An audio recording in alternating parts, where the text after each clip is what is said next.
Selamat beribadah di dalam nama Tuhan Yesus. Mari kita persiapkan hati dan pikiran kita memuliakan Tuhan sore hari ini. Haleluya Yesus.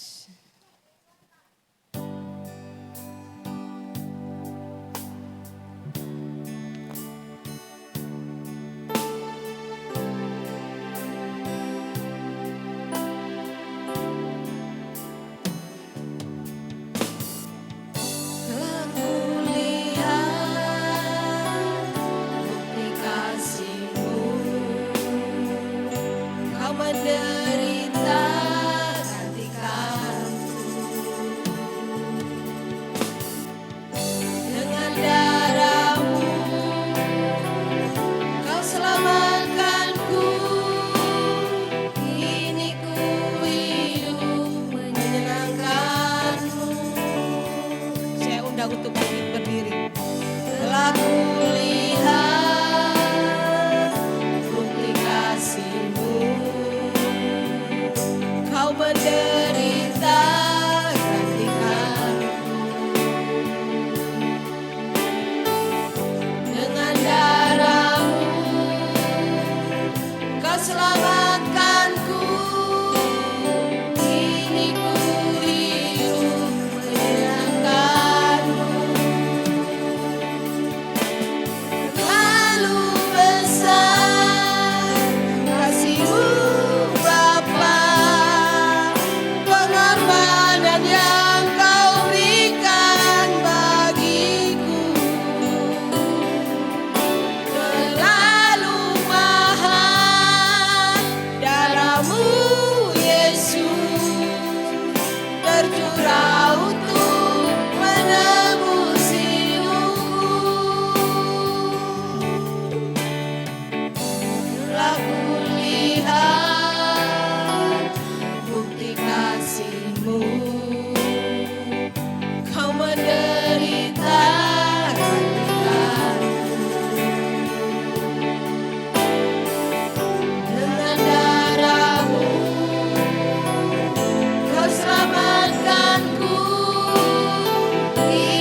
Yesus. Kami mengucap syukur memiliki Allah seperti Engkau Tuhan. Engkau Allah yang tidak pernah meninggalkan kami Tuhan. Engkau Allah yang selalu senantiasa menyertai setiap langkah kami Tuhan Yesus. Terima kasih Bapa di surga, terima kasih Bapa sore hari ini Tuhan. Kami di tempat ini, kami rindu Tuhan, kami rindu untuk menyenangkan hati-Mu. Kami rindu untuk datang ke tempat-Mu Tuhan. Sucikan, kuduskan hati kami ya Bapa. Layakkan kami Tuhan, layakkan kami untuk dapat menyenangkan hati-Mu Bapa. Kami yakin dan percaya Tuhan, sore hari ini Engkau ada di tempat ini Tuhan. Engkau menjamah setiap kami ya Bapa. Kami juga berdoa Tuhan untuk saudara-saudara kami yang belum hadir atau sedang pergi Tuhan. Kiranya Engkau sertai perjalanan mereka selamat sampai di tempat tujuan Tuhan. Kami serahkan keselamatan mereka Tuhan dalam tangan kuasa-Mu Tuhan Yesus. Kami juga berdoa Tuhan untuk semua Tuhan yang terlibat dalam pelayanan sore hari ini. Engkau berkati Tuhan dari awal pertengahan sampai akhirnya Tuhan. Bila ada kuasa yang tidak berkenan dari Engkau Tuhan, kami yakin, kami tangkap dalam nama Tuhan Yesus Kristus. Biarlah hanya Roh Kudus-Mu yang ada di tempat ini Tuhan. Berkati setiap kami Tuhan. Terima kasih ya Bapak, kami serahkan ibadah ini dalam tangan kuasa-Mu Tuhan Yesus. Dalam nama Tuhan Yesus Kristus kami sudah berdoa. Haleluya. Amin.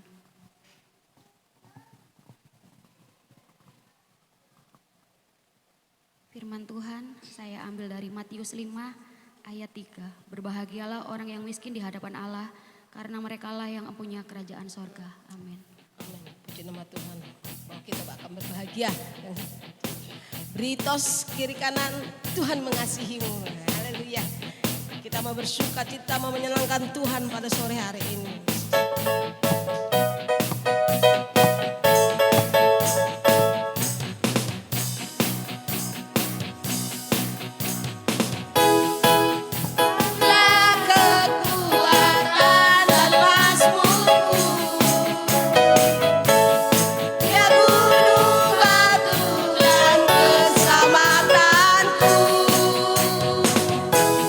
Hanya padamu hati percaya.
lebih lagi bahwa kita adalah pemenang dalam segala perkara hidup kita.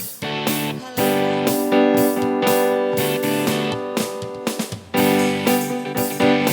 Pemenang dalam segala perkara,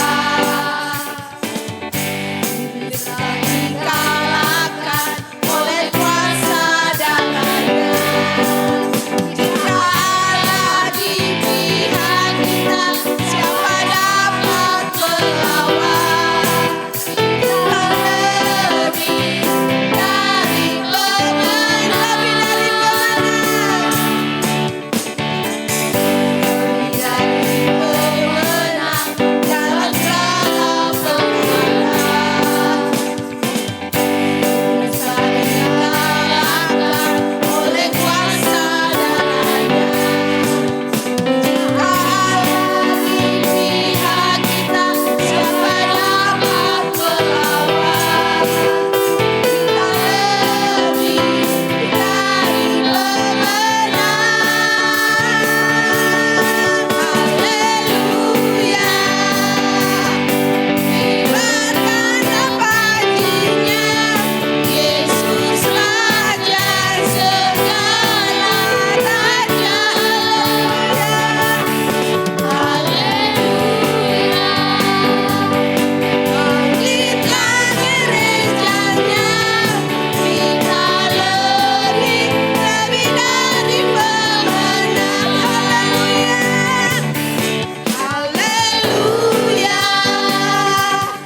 Kibarkanlah panjinya, Yesus Raja segala raja. Haleluya.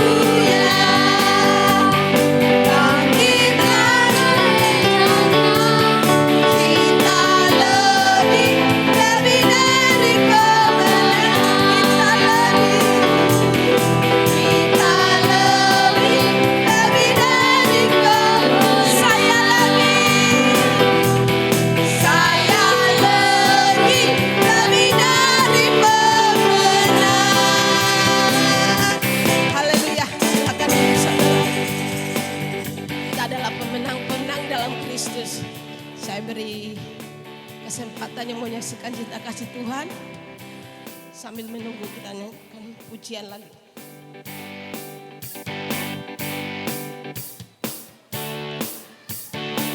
Dan Allah yang besar, besar, besar.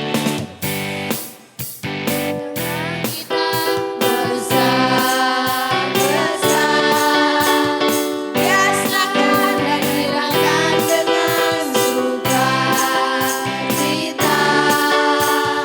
Dia mengasihi, Dia bersuka karena kita. Tuhan Allah di tengah kita,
menyaksikan kasih Tuhan. Setiap hidup kita itu pasti merasakan kasih Tuhan yang luar biasa. Dalam setiap penyertaannya, pemeliharaannya, kita ada saat ini semua karena kasih anugerah Tuhan yang luar biasa. Kita diberi kekuatan, kita diberi kesehatan, berkat Tuhan yang kita terima sungguh luar biasa. Mari kita persiapkan hati kita untuk mendengarkan firman Tuhan. Kita membuka hati kita sebagai tanah yang subur, biar firman Tuhan tumbuh, berbuah dalam setiap kehidupan kita. Izinkan sesuatu terjadi.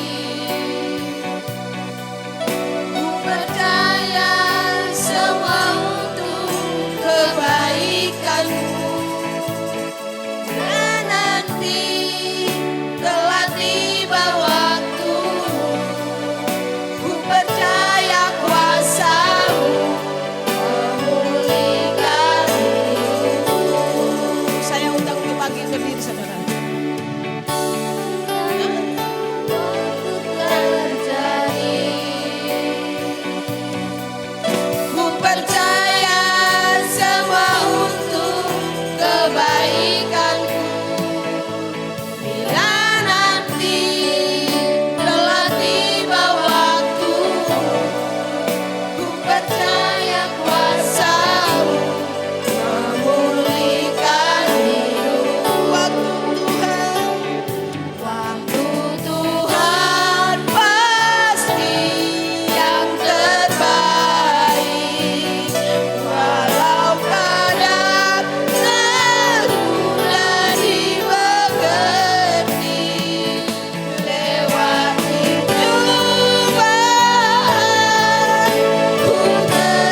bersama kami saat ini. Setiap kehidupan kami, kuasa-Mu nyata Yesus. Terima kasih buat penyertaan-Mu, terima kasih buat pemeliharaan-Mu. Siapkan hati kami Tuhan, sebagai tanah yang subur untuk mendengarkan firman-Mu. Biar kami semakin mengerti bahwa kasih-Mu dalam kehidupan kami begitu besar. Berkati hamba-Mu yang membawakan firman-Mu. Berkati dia Tuhan, berkati dan pelayan, berkati di setiap firman yang keluar dari bibir mulutnya Tuhan. Menjadi kami anak-anak yang benar-benar tumbuh di hadapan Engkau. Tumbuh mencintai Engkau Yesus. Segala kemuliaan, pujian, syukur kami serahkan ibadah kami ke tangan-Mu. Biarlah Tuhan Engkau tetap beracara sampai selesai. Di dalam nama Tuhan Yesus, haleluya, amin.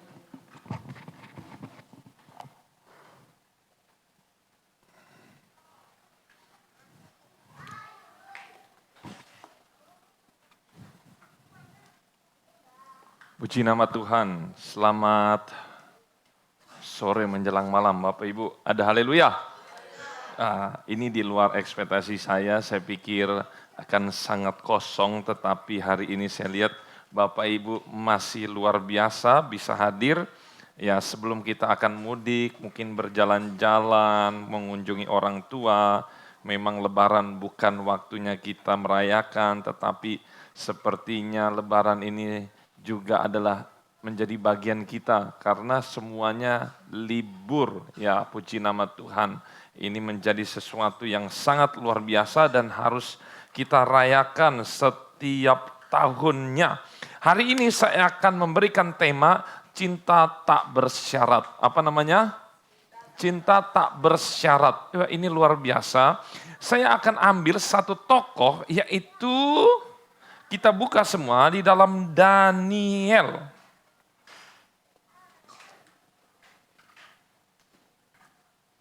Daniel, kalau sudah ketemu semua, Daniel 3.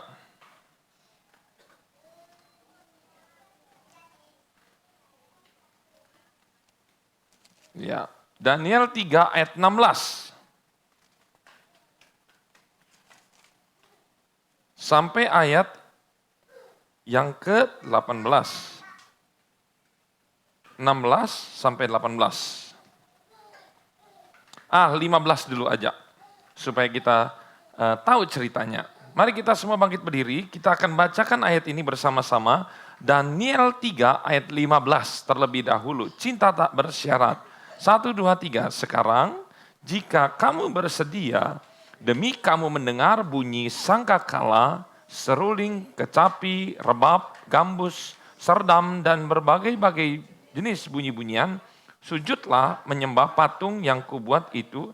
Tetapi jika kamu tidak menyembah, kamu akan dicampakkan seketika itu juga ke dalam perapian yang menyala-nyala. Dan dewa manakah yang dapat melepaskan kamu dari dalam tanganku? Sampai sini di stop dulu. Ada kata dewa manakah? Berarti ini apa kayak melecehkan, ditantang, bukan? Ayat 16.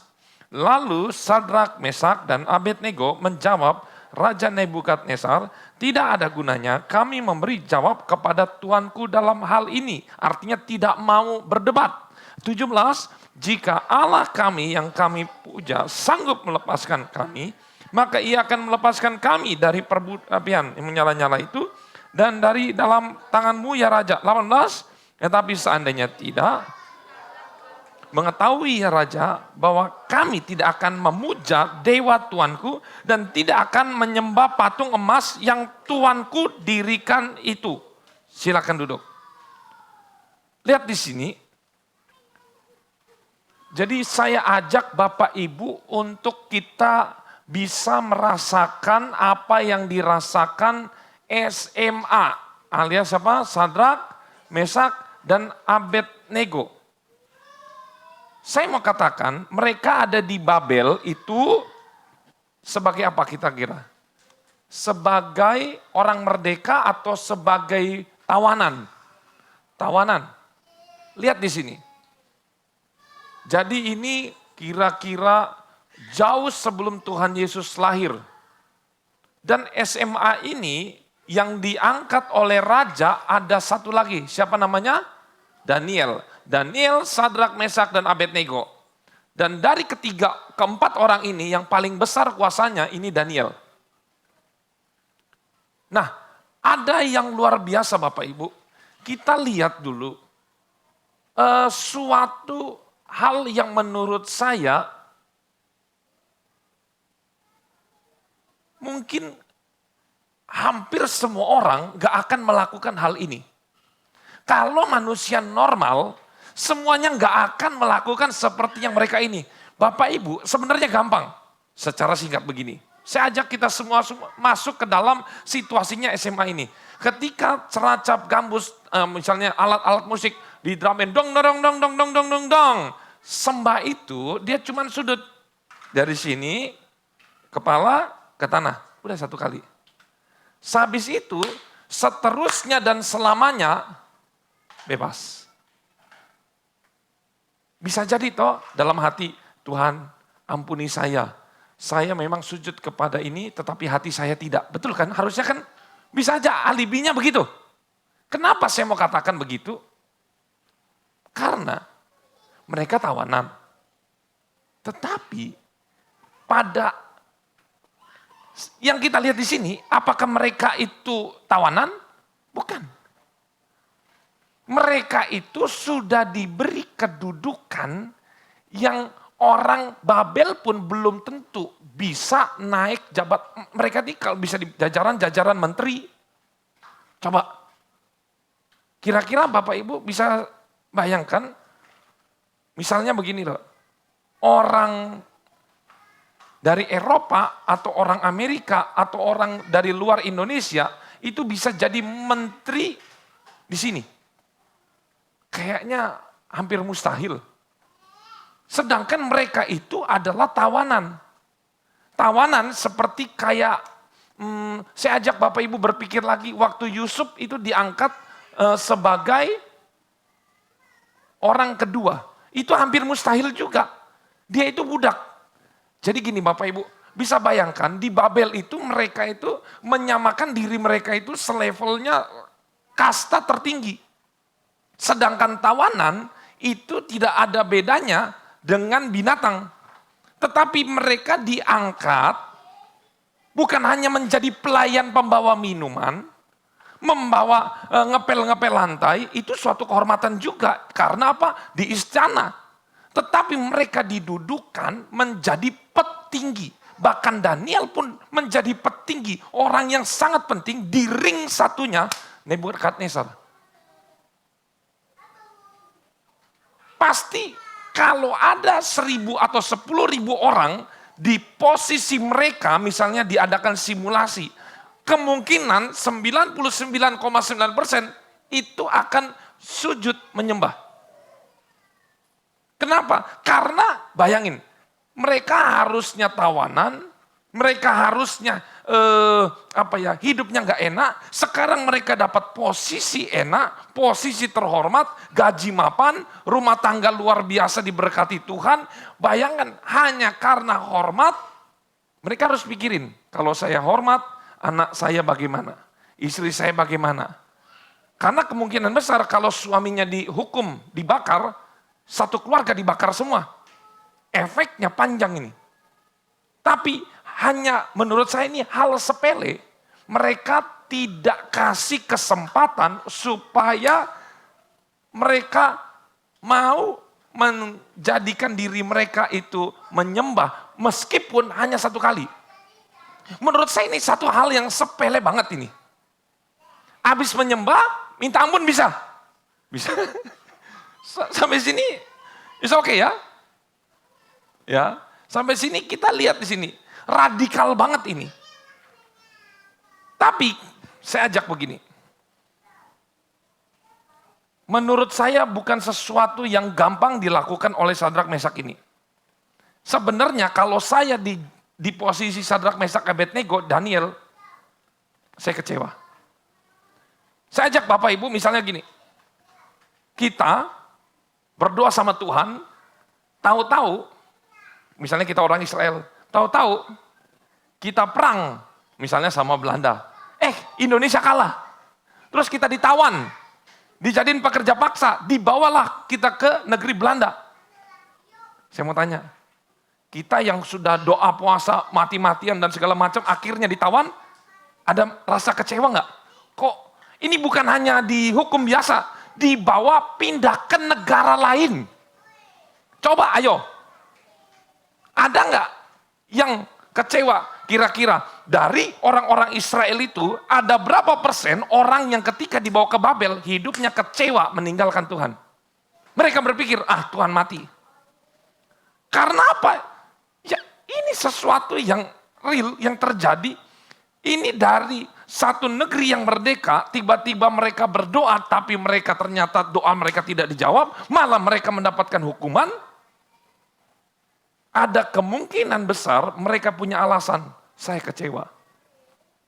Apalagi ditambah, mereka sudah yang harusnya menjadi kerja paksa, mereka mendapat penghormatan tertinggi. Sejajar dengan menteri-menteri, sejajar mungkin dengan gubernur. Posisi mereka nyaman, enak dan luar biasa. Hanya untuk sekali menyembah. Tidak mau. Saya selidik-selidik. Apa sebenarnya yang menyebabkan mereka itu tidak menyembah? Apakah karena Tuhan akan menolong? Enggak. Karena satu, mereka sudah mengalami kegagalan. Satu, lihat, ketika bangsa Israel kembali dibuang ke Babel, apakah doanya dijawab? Enggak dijawab kan? Apakah Tuhan menolong mereka? Tidak. Apakah mereka punya pengalaman-pengalaman yang lain? Enggak juga dicatat dalam Alkitab.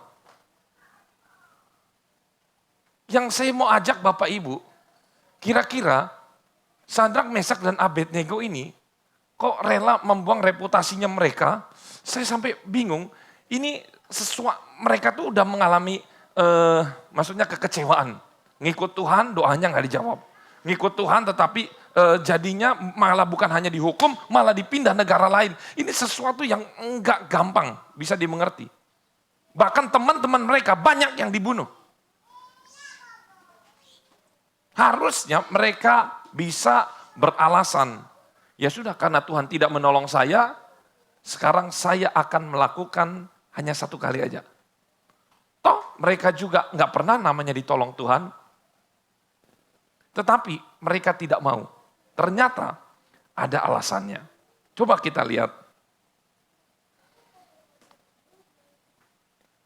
Kita lihat dulu.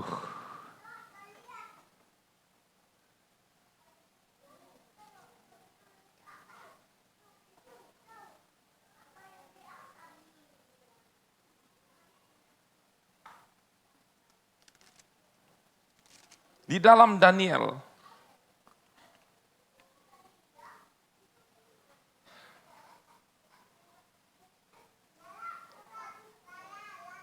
1.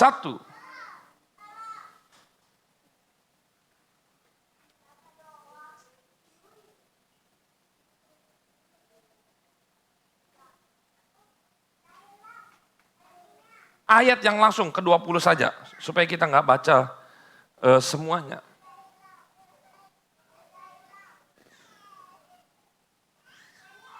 Daniel 1 ayat 20. Dalam tiap-tiap hal yang memerlukan kebijaksanaan dan pengertian yang ditanyakan raja kepada mereka, didapatinya bahwa mereka 10 kali lebih cerdas daripada semua orang yang berilmu dan semua ahli jampi di seluruh kerajaannya. Apa? Karena apa? Di ayat 17 kita lihat. Kepada keempat orang muda itu Allah memberikan pengetahuan dan kepandaian tentang berbagai tulisan dan hikmat. Tuh lihat di sini.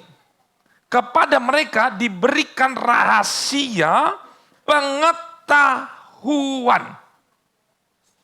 Ternyata saya dapati satu ini. Kenapa mereka tidak mau menjual nama Tuhan meskipun hanya satu kali? Padahal mereka punya banyak alasan mereka untuk menjual nama Tuhan karena mereka sudah dikecewakan. Karena mereka diberikan Allah pengetahuan. Loh Pak, seberapa pentingkah ternyata pengetahuan ini? Ada yang bisa baca Hosea 4 ayat 6. Ada yang bisa baca Hosea 4 ayat yang 6. Ini penting sekali untuk kita baca. Ada yang bisa bacakan satu orang saja. Hosea 4 ayat yang ke-6. Bisa bangkit berdiri.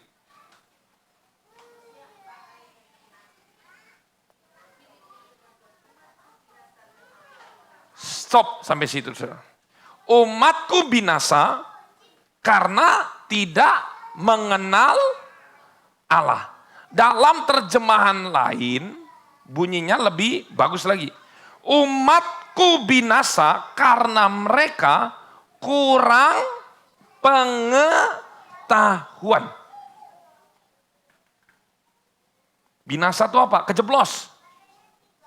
Ternyata Bapak Ibu, satu hal yang membuat Sadrak, Mesak, Abednego dan Daniel itu meskipun mereka doa mereka nggak dijawab, mereka ada di negeri tawanan, sampai mati mereka nggak kembali ke Israel. Enggak.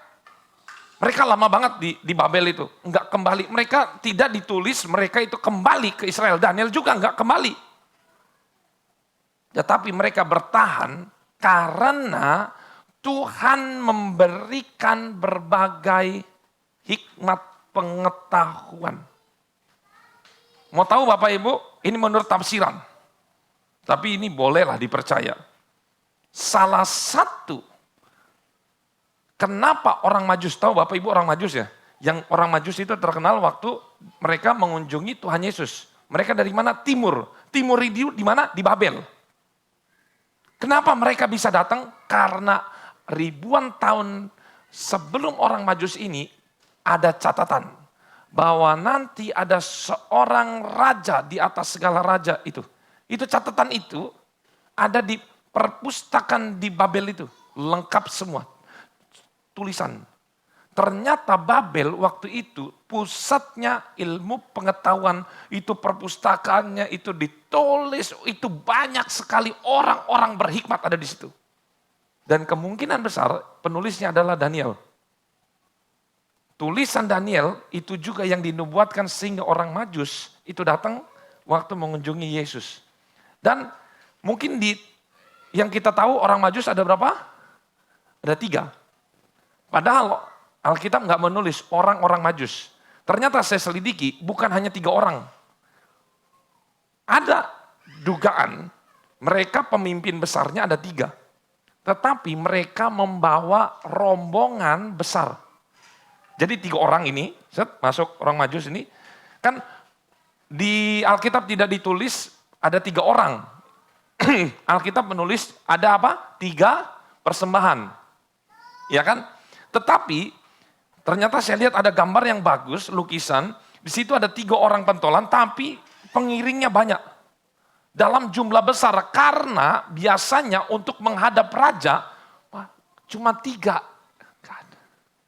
Ingat waktu Ratu Seba mengunjungi Salomo, itu iring-iringannya banyak. Nah ini sama, ngiringnya banyak. Nah mereka dapat tulisan itu, ada indikasi terbesar ribuan tahun dibuka, itu kemungkinan adalah tulisannya Daniel. Jadi saya mau katakan, penting sekali orang-orang Kristen untuk banyak mengetahui firman Tuhan dari mendengar, dari kita membaca. Karena cuma ini, umatku binasa karena kurang belajar firman Tuhan. Binasa itu maksudnya apa? Murtad. Gampang digoyahkan imannya. Ini sangat penting. Kenapa cinta mereka menjadi cinta yang tak bersyarat? Kalau saya pikir-pikir, coba Bapak Ibu baca lagi itu. Daniel 3 ayat 18. Tetapi seandainya tidak, hendaklah Tuanku mengetahui ya Raja, bahwa kami tidak akan memuja dewa Tuanku. Dan tidak akan menyembah patung emas yang Tuanku dirikan itu. Mau Tuhan tolong atau enggak tolong, saya tidak mempunyai syarat mengikuti Tuhan. Cinta saya sudah bulat. Kalau sekarang ya kita enak aja karena kita udah tahu hasilnya. Mereka masuk api, perapian, tapi tidak gosong. Kita sudah tahu hasilnya. Tapi pertanyaannya, apakah mereka tahu kalau mereka masuk perapian itu tidak mati? Enggak tahu. Apakah Daniel tahu kalau dilempar ke gua singa, dia masih hidup? Enggak tahu. Lihat, segala sesuatu yang terjadi kalau ikut Tuhan, jadi jangan berpikir Tuhan kenapa sih ini banyak masalah ini. Justru itu. Masalah itu dibuat supaya menyatakan kemuliaan Tuhan, supaya kita tahu bahwa Tuhan kita besar. Tapi harus ada di sini. Cintanya tak bersyarat. Saya berpikir tentang cinta yang tak bersyarat ini. Mungkin kita yang sudah suami istri, mikir ulang. Kalau waktu bisa diulang. Ada malaikat Tuhan di depan, ada hakim, ditanya. Bu, Pak, misalnya kita sudah tua nih, udah umur 50, 60, 70, ditanya sama malaikat, Pak, kalau saya mau ulang lagi ke masa muda, Bapak tetap mau sama istri Bapak sekarang atau mau tukar tambah? Nah itu pertanyaan. Pernah nggak bertanya-tanya? Coba tanya sama istri, sama suami kita. Kalau saya balik lagi ke masa muda, masih mau nggak nikah dengan orang yang sama? Cinta tak bersyarat. Ini menjadi bahan sesuatu yang sepertinya gampang, tetapi bisa memicu pertikaian rumah tangga. Itu dia. Tetapi Daniel dan Sadrak, Mesak dan Abednego, ini sesuatu yang di luar nalar, ternyata satu hal yang saya dapati. Kalau Daniel, jelas ada banyak sesuatu yang mendukung dia. Apa? Daniel itu terkenal dengan apa? Mimpi. Mimpi itu juga apa? Bicara mengenai perjumpaan pribadi dengan Tuhan. Makanya dia kuat. Oleh karena itu, saya temukan satu hal. Bahwa ketika kita banyak membaca firman Tuhan, ketika kita banyak mendengar firman Tuhan, maka kita menjadi orang-orang yang tidak tergoyahkan. Ikut Tuhan, dapat cobaan apapun, menjadikan kita itu loyalitas tanpa batas. Sehingga cinta tak bersyarat itu muncul. Karena apa? Kita tahu Tuhan yang saya sembah itu hidup. Ini saya nggak bisa ngomong sekarang kalau saya yang masih SMA. Saya anak hamba Tuhan. Kurang apa setiap hari doa. Bahkan termasuk papa saya luar biasa hidupnya di dalam Tuhan. Jempol. Nggak kurang-kurang doanya. Tapi waktu SMA belum saya mengalami perjumpaan pribadi dengan Tuhan. Sempat saya goyah. Saya sampai bertanya begini. Tuhan itu ada apa enggak? Itu yang jadi pertanyaan saya. Masa sih Tuhan itu ada? Bener. Bener. Kalau waktu SMA gampang saya digoyahkan. Tapi yang membuat saya bertahan adalah ketika saya berjumpa pribadi dengan Tuhan. Dan itu bertumbuh pengenalannya. Kayak orang ngapel, pacaran itu. Ketemu, telepon, ketemu lagi, terus mengalami masalah, terus Tuhan tolong, mengalami masalah, udah mau kepepet, Tuhan tolong. Itulah gunanya masalah. Kalau nggak ada masalah, ya nggak ada pertolongan. Kalau nggak ada masalah, bagaimana nama Tuhan dipermuliakan? Bukan berarti masalah itu diciptakan, tetapi Tuhan selalu ada di dalam setiap masalah kita untuk menolong. Amin. Saya lihat lagi, ada satu orang lagi, Ibrani 11 ayat 8. Coba kita buka dulu. Ibrani 11 ayat yang ke-8.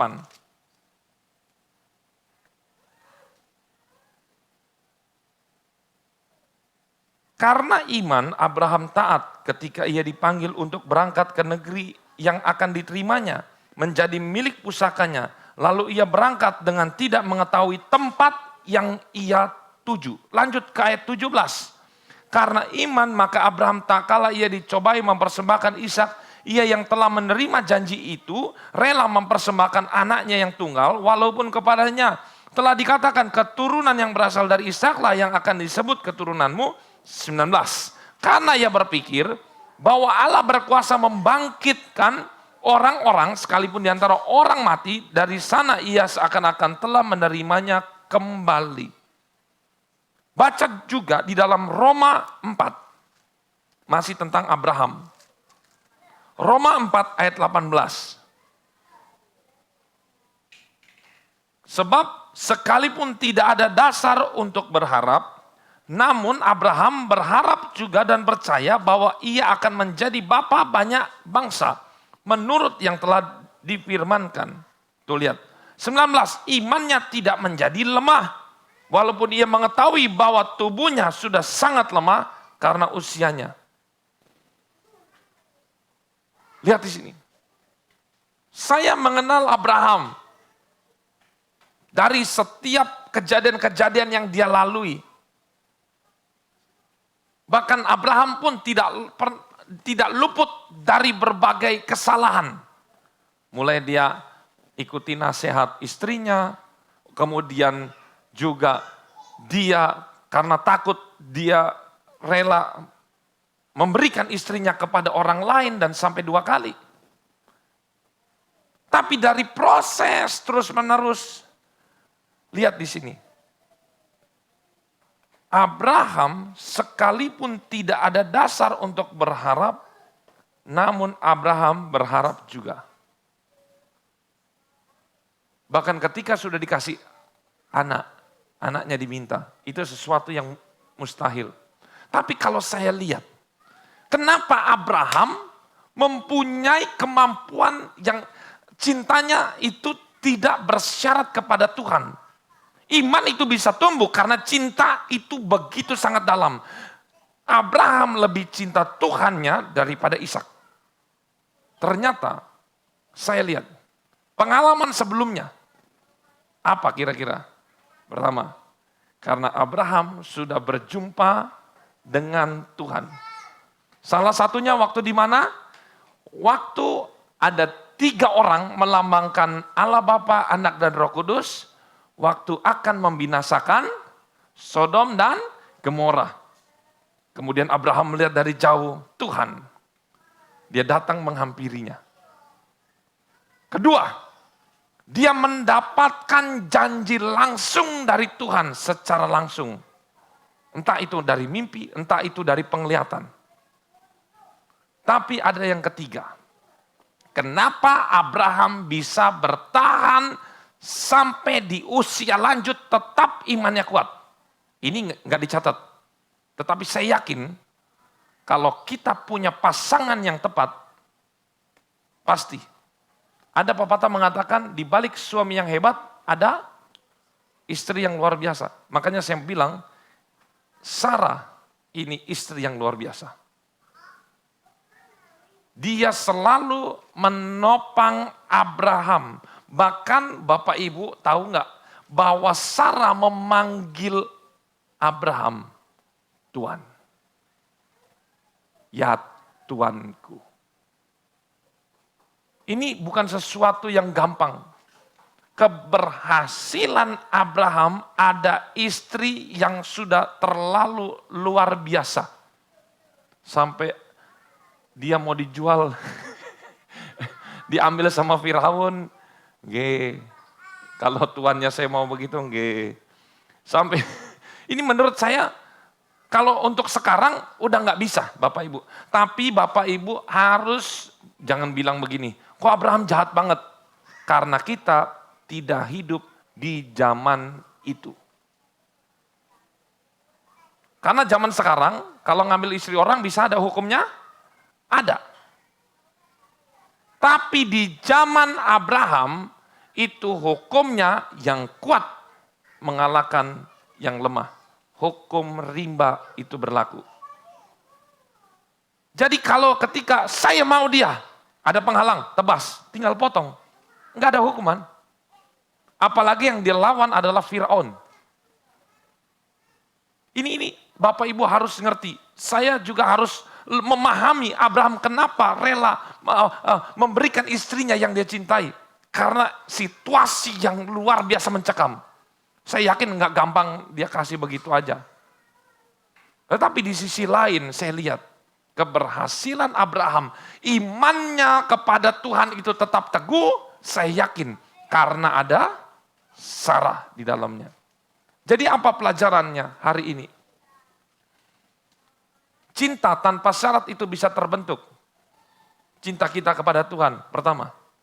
Karena pengalaman perjumpaan pribadi dengan Tuhan. Kedua, karena apa? Karena pengetahuan firman Tuhan dari mendengar dan dari membaca. Ketiga, karena apa? Iman kita, cinta kita luar biasa kepada Tuhan. Karena ada di lingkungan yang mendukung. Abraham punya Sarah.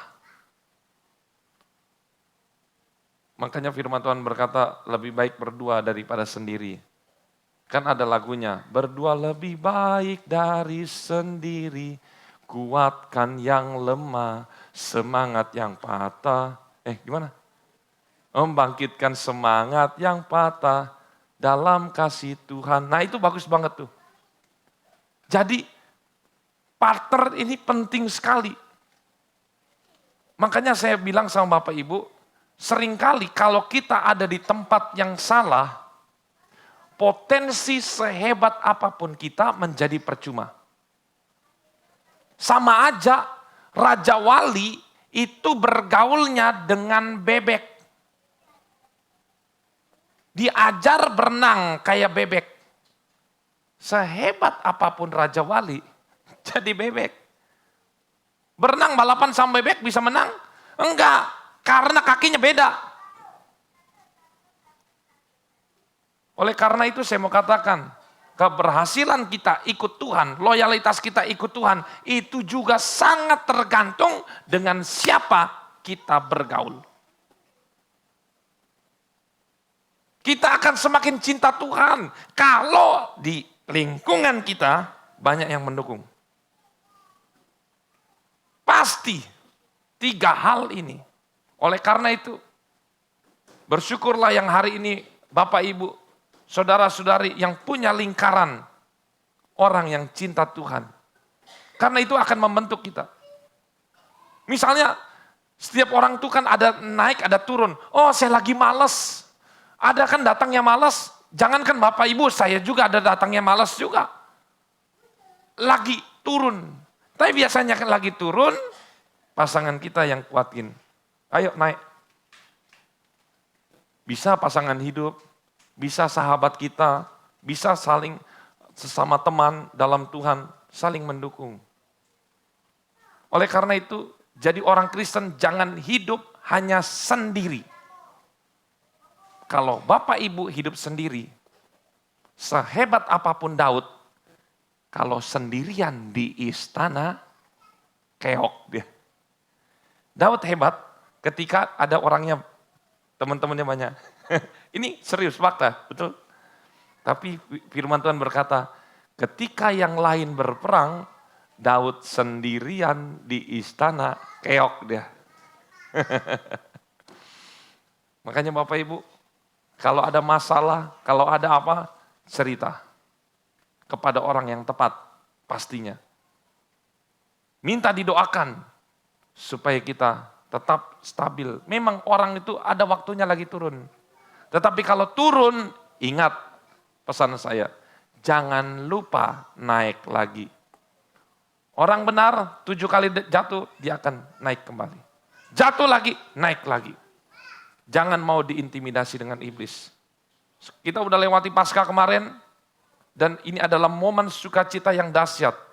50 hari lagi dari Paskah kita akan merayakan hari Pentakosta. Kita akan bangkitkan api Roh Kudus di tempat ini supaya berkobar, supaya cinta kita tidak bersyarat kepada Tuhan. Mau Tuhan tolong, mau Tuhan tidak, saya tetap cinta Tuhan. Sekali Yesus, tetap Yesus untuk selama-lamanya. Mari kita masuk di dalam doa. Saya serahkan kepada Ibu Gembala.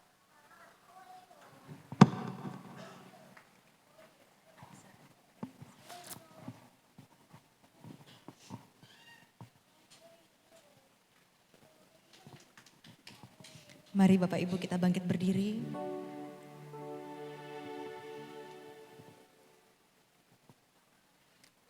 Haleluya, kita mau merenungkan kasih Tuhan yang begitu besar dalam hidup. Haleluya Yesus. Telah kulihat bukti kasih-Mu. Kau menderita untukku, dengan darah-Mu Kau selamatkanku. Kini ku hidup menyenangkan. Telah kulihat Tuhan, telah kulihat bukti kasih-Mu. Kau menderita untukku, dengan darah-Mu Kau selamatkanku. Kini ku hidup menyenangkan. Terlalu besar, terlalu besar kasih-Mu Bapa. Pengorbanan yang Kau berikan bagiku terlalu mahal. Darah-Mu Yesus tercurah untuk menebus hidup. Terlalu besar, terlalu besar kasih-Mu. Pengorbanan yang Kau berikan bagiku terlalu mahal. Darah-Mu Yesus tercurah untuk menebus hidup. Bapak Ibu Saudara, saya mengajak kita semua merenungkan firman Tuhan malam hari. Kalau kita mau tanya pada setiap hati kita, adakah kasih yang tak bersyarat itu dalam hidup kita?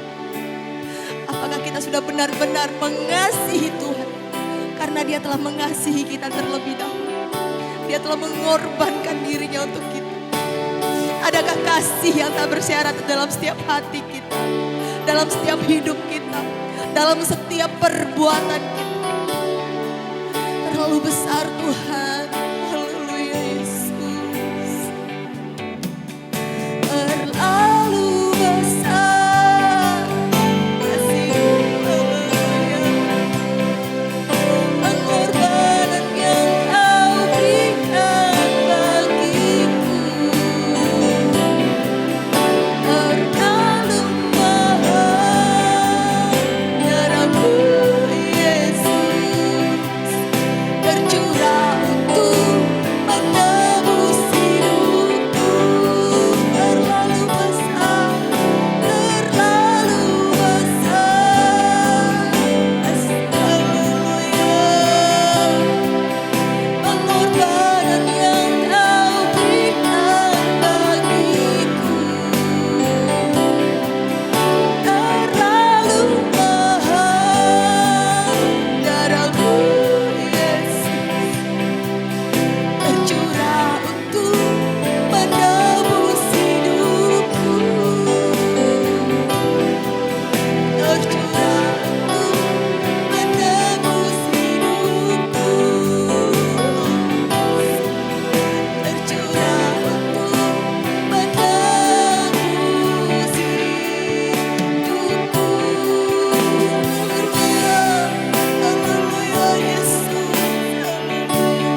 korban untuk kami. Biarlah Tuhan melalui firman-Mu pada malam hari ini, kami dikuatkan kembali Tuhan. Kami dibangun kembali Tuhan. Biarlah Tuhan Yesus kami dapat mengasihi Engkau tanpa syarat.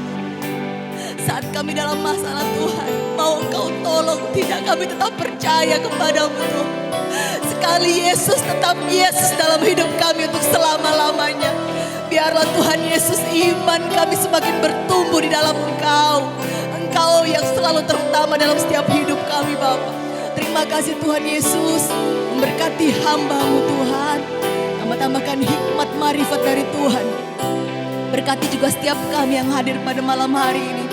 Biar firman-Mu Tuhan tertanam dalam hidup kami, bertumbuh bahkan berbuah-buah. Terima kasih Tuhan kami yang ajaib. Kami mengucap syukur Tuhan.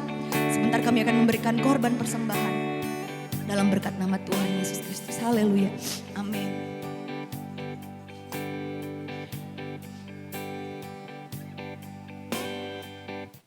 Puji nama Tuhan, kita akan jalankan persembahan. Persembahan 2 kali, yang kedua untuk pembangunan. Tuhan Allah di tengah kita.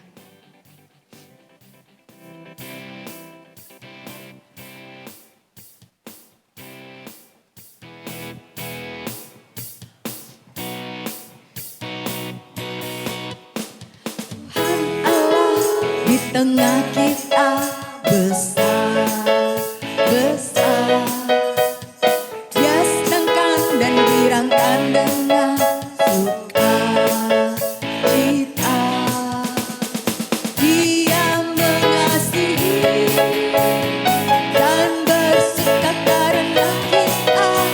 Tuhan Allah di tengah kita besar, besar.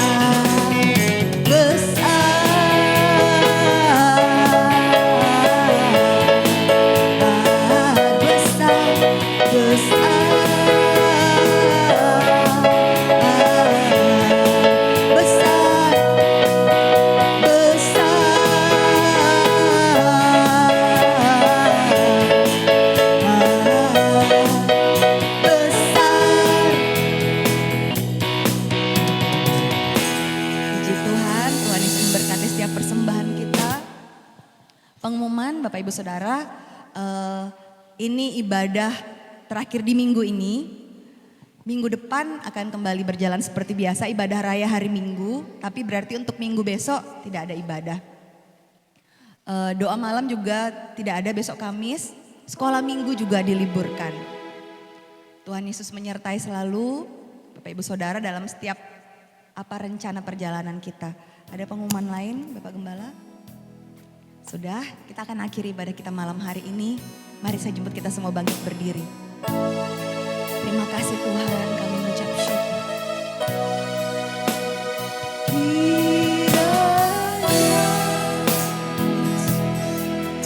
Engkau memberkati aku berlimpah-limpah.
Terima kasih Bapa kami di dalam sorga, kami mengucap syukur. Kami berdoa juga Tuhan untuk kami semua yang akan pergi keluar kota, baik di dalam kota Engkau lindungi.